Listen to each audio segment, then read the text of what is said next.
Hello everyone, Tila Raja from Perfect Pronunciation Academy. Today we'll be talking about the D sound, D for Denmark. So that's a very easy sound to make, and I don't think many people make errors on that sound. However, there are some common errors that I like to point out because that's important in the clarity of your speech. Let me get to my presentation. Sorry. There we go. So T and D are pronounced the same way, and D is voice. D, d, d. You should feel a bit of a vibration when you're saying that sound. D, d, d. Some bits of air, not as much as t, t. T has a lot more air. D, d. Not so much air. So you want to ensure that you do not have that much of air when you're saying d, d, d. Otherwise it sounds similar. Now, the most common error is what happens is when your D sounds like T, especially at the end of words. So when this happens, we call it devoicing. Devoicing means your sounds, your D sound sounds like a T sound. So D becomes a T. So like bad, B-A-D, could sound like a bat. So he's a very bad boy.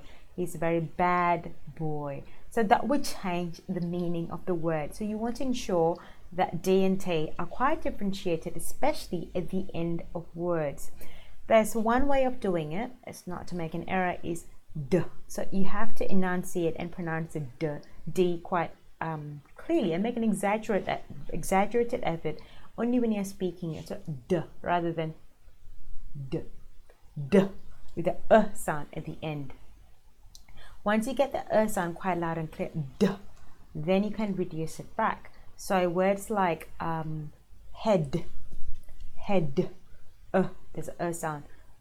Lid, there's a lid on the container. Lid, made, sad. So make sure the D is pronounced quite loudly and enunciated, because otherwise it'll be quite hard to be heard. Otherwise, we're like set. You know, you might change the meaning of the word if you are reducing it. Another way of thinking about it is the words are longer when there is a D sound involved. Sad, you say sat.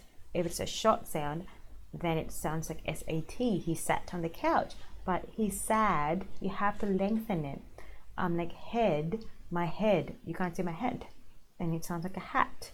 So words with D are longer with the vowels, if that makes any sense to you guys. Feed, like I have to feed my son, or my feet are hurting.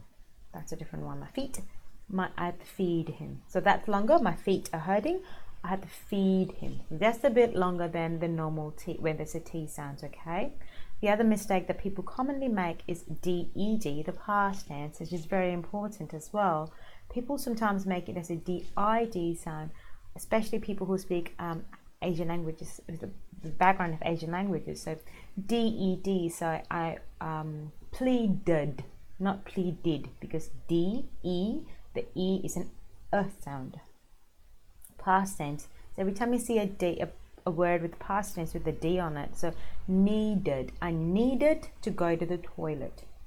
Not I needed. I needed to go to the toilet. So there's an sound after the D.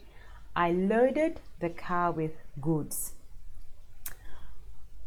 She afforded the present by working 2 hours extra, something like that. He faded in the background. So it's D-E-D, D-D sound. Faded, loaded, needed. So you have to practice it that way, and so that you ensure that you are actually making a clear sound. If you would like more of these resources, please be sure to join my email list at Perfect Pronunciation, wrong side again, perfectpronunciationacademy.com, to pick up my private exclusive freebies unannounced to the public, only for you, my listeners and my followers. So pick up some good stuff from there, and we will continue our journey there. Thank you.